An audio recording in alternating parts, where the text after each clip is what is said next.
Well, if you follow the history of the city of Fort Wayne, some of the things you can talk about that date back to, well, in the last century and thereafter. One of the biggest things is Headwaters Park. Now, you know Headwaters Park, you drive down Clinton Street, you drive down the canopy of trees and everything else, go over the bridge. Well, back many years ago, in the 1980s, we had a flood in Fort Wayne. And I mean, it was a big flood. It flooded everything downtown. It was one of the worst we've ever seen. Second worst flood since 1913. Out of that came Headwaters Park. Took all the businesses, turned it into a park, and everything along the south side of the river that you see now. Well, the north side of the river had something called Omnisource on Clinton Street. And the City Power and Light building on the other side of the street, well, Omnisource was there for a number of years. It was a recycling facility. Well, they ultimately closed down, and that property sat there, 29 acres, sat there for the longest time and still hasn't really been developed. It's been taken over by the city, and now, well, the city wants to develop it. But Ron Turpin, a county commissioner, says, Fort Wayne residents, you better take a look at that property and understand what they want to do with it, what Mayor Tucker wants to do with it, and if it's worth taxpayer dollars. And that's where I want to, give you a little heads up about this. Turns out, 29 acres of property, and it's been sitting there for a long time. And now they want to develop it into something that is both commercial, residential, and something that attracts a whole lot of people from out of town, visitors, if you will. What the plan is this. Recently, the city was granted some funds, original about $350,000 to be used to go to the architectural folks. And the architectural folks could say, okay, well, we're going to use that money to plan out how it's going to look, make a design, show you what it's going to look like with a mixed use. There's going to have housing in there. It's rental, it's for sale properties, single family, multifamily, and all those kind of things, as well as a field house.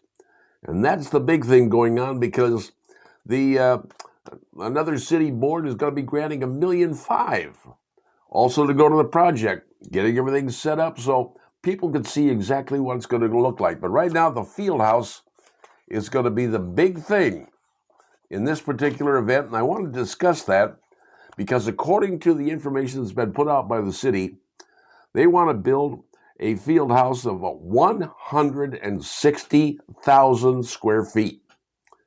You heard me right. A field house of 160,000 square feet. Now in it, well, you can have everything from basketball to soccer to volleyball to wrestling to cheerleading to pickleball to baseball, football, and a whole lot more inside a 160,000 square foot facility. But the cost, that's where we got to talk about. The estimated cost of that facility is $80 million. You heard me right, $80 million the estimated cost. Now, you're a taxpayer. I'm a taxpayer. Are we going to have to pay for this? Are taxes going to be raised to pay for this? Where does the mayor of Fort Wayne plan to find the money? They said, well, wait. It's going to earn revenue. I went, well, it better earn revenue. They're estimating it's going to earn $36 million a year in a 160,000 square foot facility. So I started doing the math on this. I'm thinking, already, 160,000 square feet, $80 million cost. Well, that's a building cost around $500 a square foot. But $80 million for a facility, how are you going to pay that off? Well, if you put a 30-year bond on it, that's going to work out to just the base cost of the bond is going to cost you about $2.7 million a year, just in principal, over 30 years. $2.7 million, and there's probably going to be more than that because there's interest and everything else, and I'm using a base number here. All right, then will the facility generate enough money to cover the cost of the bond? Well, they're saying it's going to earn $36 million a year. Well, how's that work out? Well, if you do the math on that, $36 million a year is $3 million a month. Man, that's That's a pretty good amount of traffic coming in. But they said there's going to be a lot of different events being held there. Everybody's going to be doing things there. Which got me to thinking, what about all the other field houses in town that also have stuff? Can that support that amount of money, $3 million they've got to raise every single month to cover the bond? That's a good question I think needs to be asked. And they said, well, yes, $36 million a year, and then it's going to have a payroll every year, and it's going to have 900 people employed. So I did the math. If everybody's part-time, well, it's going to be an average salary of around $15,000. If everybody's earning around $20, $22 an hour, because that's living wage, correct?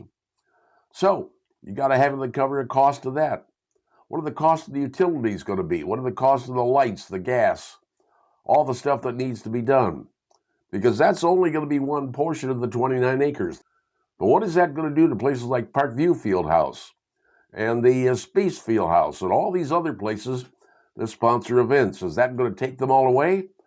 Or that it's going to create new events, new people coming in from all around the United States, if you will, or at least in the Midwest? Because they're making a claim that this is going to draw people from around the Midwest who come to Fort Wayne and compete in various events. Well, competing in various events sounds fine. There's nothing wrong with that. But you got to generate a whole lot of money every single month, 24 hours a day, to be able to cover the cost of your mortgage and whatever else you have to do. And is it possible, and can it be done without asking you and I, taxpayers, to open our wallets and pay more money? That's a big question you need to know about. So, Ron Turpin, County Commissioner, says, taxpayers, pay attention. Make sure that you believe that this is the right idea for the property. Because remember, many months ago, that property was, it was offered for sale. The likes of Chuck Surak was willing to give the city $12 million for it. But the mayor said, nope, I want to develop it. The question is, will a development pay for itself, or will taxpayers be on the hook? Something to think about. And now you know.